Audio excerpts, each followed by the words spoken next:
হরে কৃষ্ণ বন্ধুরা, আজ আপনাদের পাণ্ডবা নির্জলা একাদশী সম্পর্কে বিশদে জানাব। এই পাণ্ডবা নির্জলা একাদশী এই বছর অর্থাৎ 2025 সালে কত তারিখে পালন করতে হবে?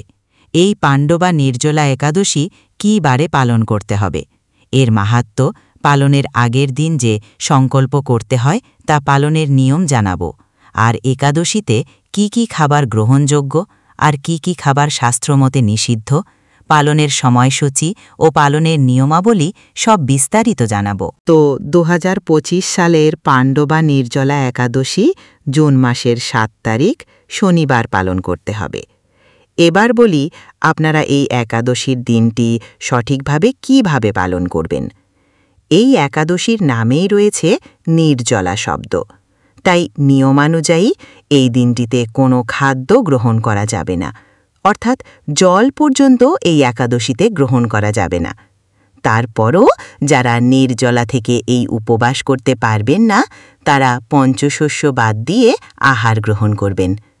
এবার আমরা দেখে নিই একাদশীর দিনটিতে কি কি খাদ্য আপনারা গ্রহণ করতে পারবেন। এখানে আপেল, আঙুর, আম, কাঁঠাল, জাম, লিচু, কলা, আখ, আমড়া, নারিকেল, কমলা, মালটা, বাঙ্গি ফল, নাশপাতি, লেবু, গোল আলু, মিষ্টি আলু, চাল কুমড়া, ফুলকপি, দুধ, ঘি, সূর্যমুখী তৈল, কাঁচা হলুদ, আদা, মরিচ, লবণ এগুলো গ্রহণ করতে পারবেন।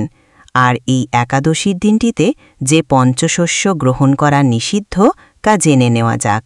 সেগুলি হল ধান জাতীয়, অর্থাৎ চাল, মুড়ি, চিড়া, সুজি, পায়েস, খিচুড়ি প্রভৃতি।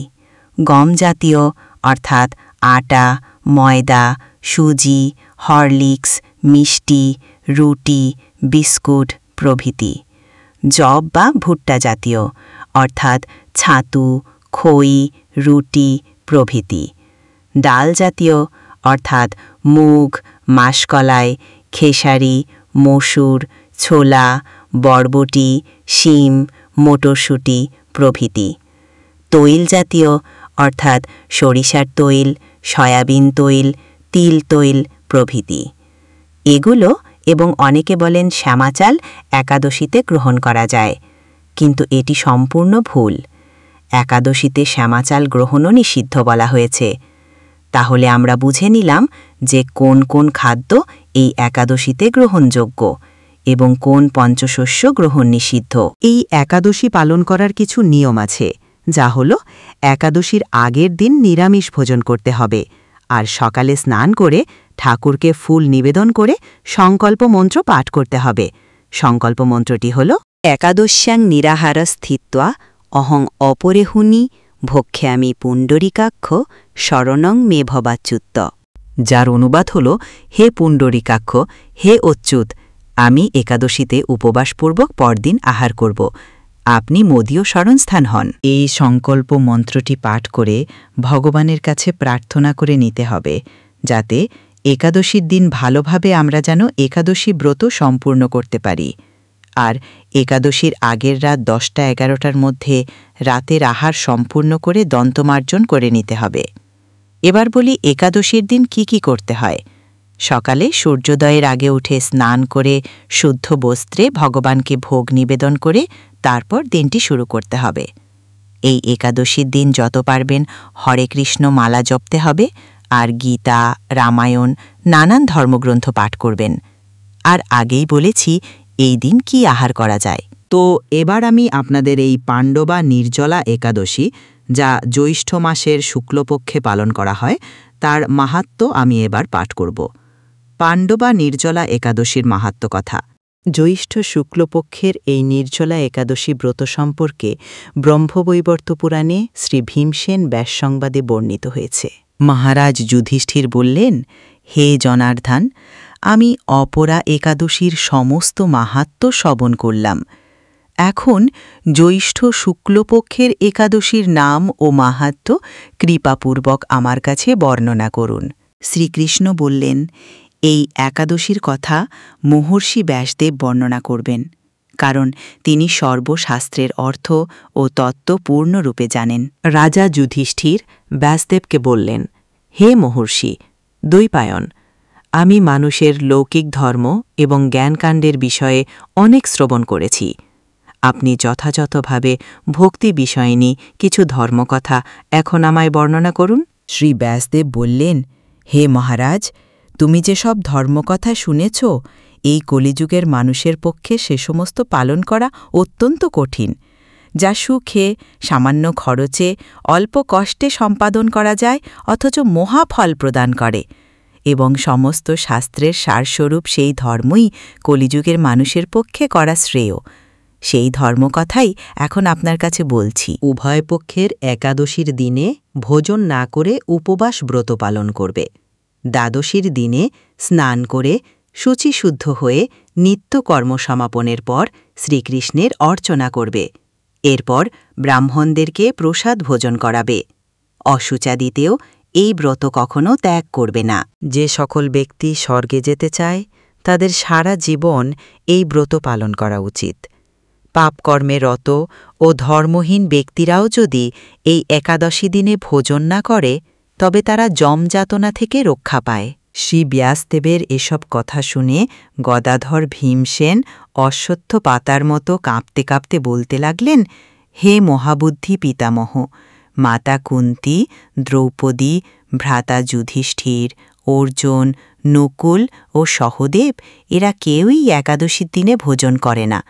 আমাকেও অন্ন গ্রহণ করতে নিষেধ করে, কিন্তু দুঃসহ ক্ষুধা যন্ত্রণার জন্য আমি উপবাস করতে পারি না। ভীমসেনের এরকম কথায় ব্যাসদেব বলতে লাগলেন, যদি স্বর্গাদি দিব্যধাম লাভে তোমার একান্ত ইচ্ছা থাকে তবে উভয় পক্ষের একাদশীতে ভোজন করবে না। তদুত্তরে ভীমসেন বললেন, আমার নিবেদন এই যে উপবাস তো দূরের কথা, দিনে একবার ভোজন করে থাকাও আমার পক্ষে অসম্ভব, কারণ আমার উদরে বৃক নামে অগ্নি রয়েছে।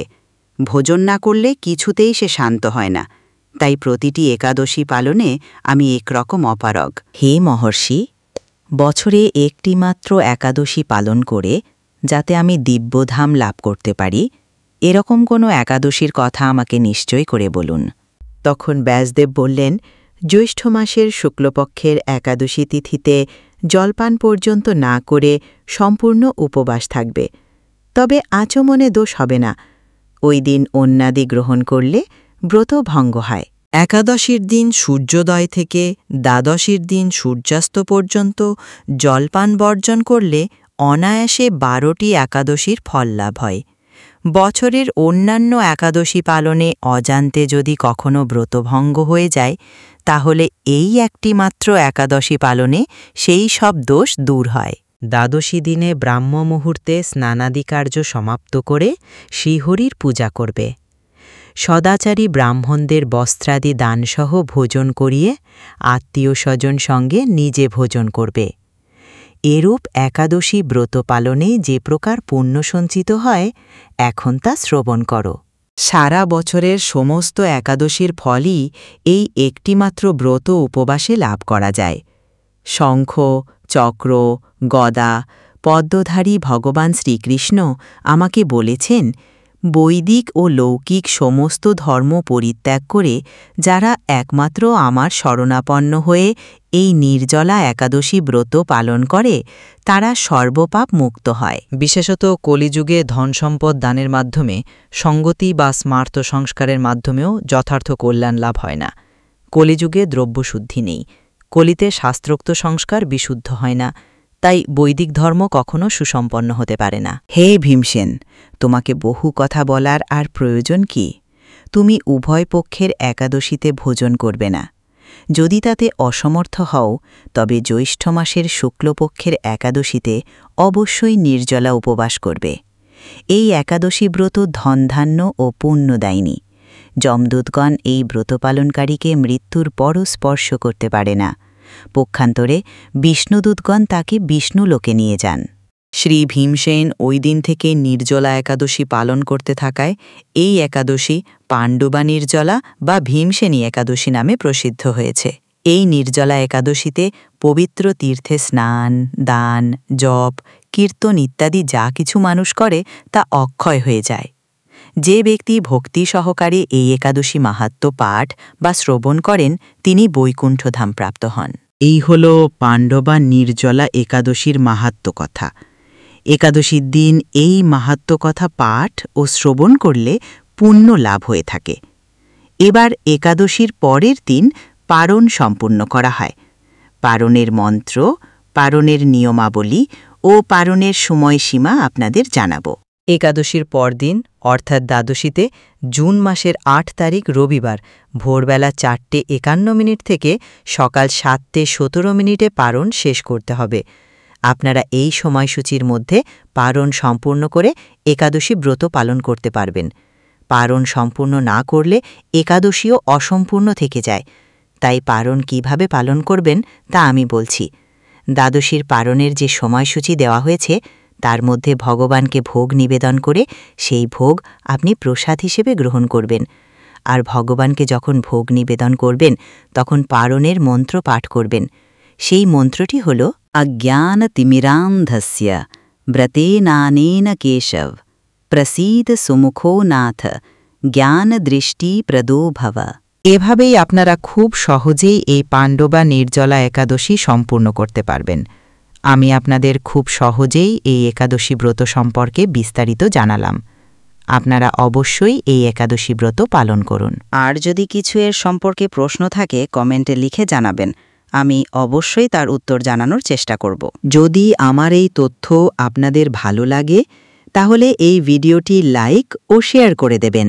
আর আরও ধর্মীয় বিষয়ক তথ্য জানতে এই চ্যানেলটি সাবস্ক্রাইব করে দেবেন। আর পাশে থাকা বেল আইকনটি চালু করে দেবেন যাতে এই তথ্যগুলি আপনাদের কাছে সহজেই পৌঁছে যায়।